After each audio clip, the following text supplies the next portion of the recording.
Hello and welcome to all you Cancerians. This is your monthly horoscope for November of 2021. If you have an ascendant in Cancer, a sun, or to a lesser extent the moon. Now, what is happening? The most important thing that is happening is that the eclipse is time. It's eclipse time, and that's a very important time. Why? Because it's a full moon eclipse, and you are a Cancerian. You are ruled by the moon, so you feel these energies way more than other people do. And but the good news is that this eclipse that is happening on the 19th of November, but you feel it the whole month, by the way, and certainly you as a Cancerian, it belongs to the Saros cycle 5 south, and that's a very fun one and a happy one and an enjoyable one. And it's happening in a funny, happy area of your life, which is the 11th house. So the moon will be at 27 degrees of Taurus, and that's your 11th house. It's our future house. It's a very fun house, a very social house. So for those Cancerians amongst you who are quite social, you will love this month of November because it's a very social month with a lot of connections with people and a lot of new opportunities as well, if you want that, of course. So what does this all mean? Normally the eclipses were happening in Gemini and in Sagittarius. And still we're going to have an eclipse in December in Sagittarius, but this is wrapping up, by the way, and now the eclipses are happening in Taurus and in the opposite sign of Scorpio. And this is way more gentle for the Cancerians because this energy goes way better with Cancer energy. So that's one thing. So you're gonna see a sneak preview with what is gonna happen as from next year, January, and the rest of the year. Eclipses will happen in Scorpio and in Taurus. So whatever happens around that 19th of November, that has to do with something new, because the North Node is with the moon in Taurus. The North Node is at the very beginning of Gemini, though. It's at 1 degree of Gemini. But without being too technical here, it's a fresh energy, and the North Node is our destiny, and the moon is like new ways of connections that go very, very deep.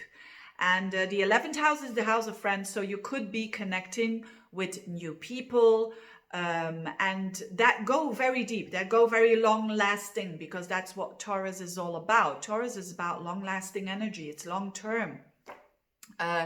Or it can be about connections that are going to deepen.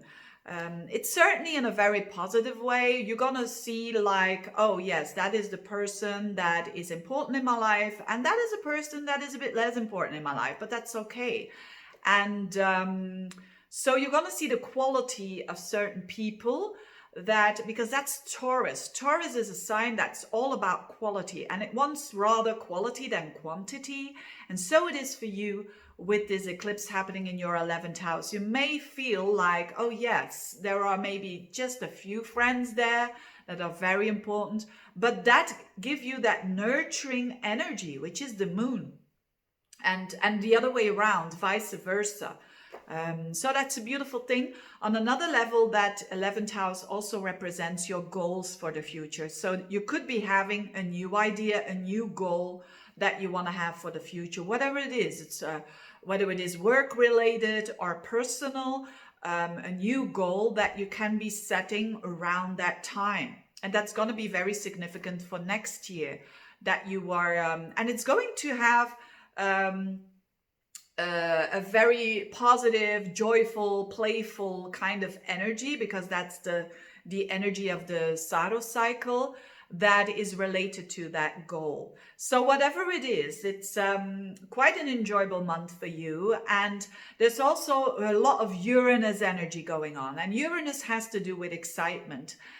So if you are a Cancerian that has been saying, yeah, my life is going, same old, this is going to be a month where it's the opposite, where you have, at least, of course, these are general horoscopes, the opportunity through new goals, through friends, that you can feel that life is quite exciting there.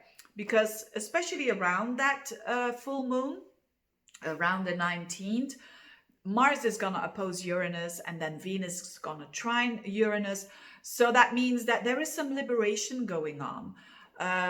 You know, Uranus is in your 11th house for a very, very long time. So you kind of relate to people who are very Uranian-like, who are very freedom-loving. And that's, although Cancerians in their temperament are not like that. You know, Cancerians are, you know, the sign of Cancer all has to do with family and has to do with being taken care of and protecting people that they love and to be cozy and at home and all of that.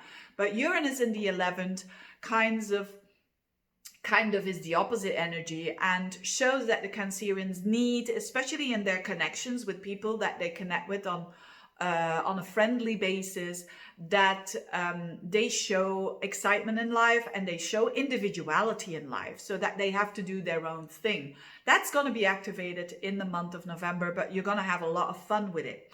Now, Mars and Scorpio in your 5th house, wow, that is for especially the single ones amongst you very, very nice, because the 5th house is the house of sexuality, it's the house of romance.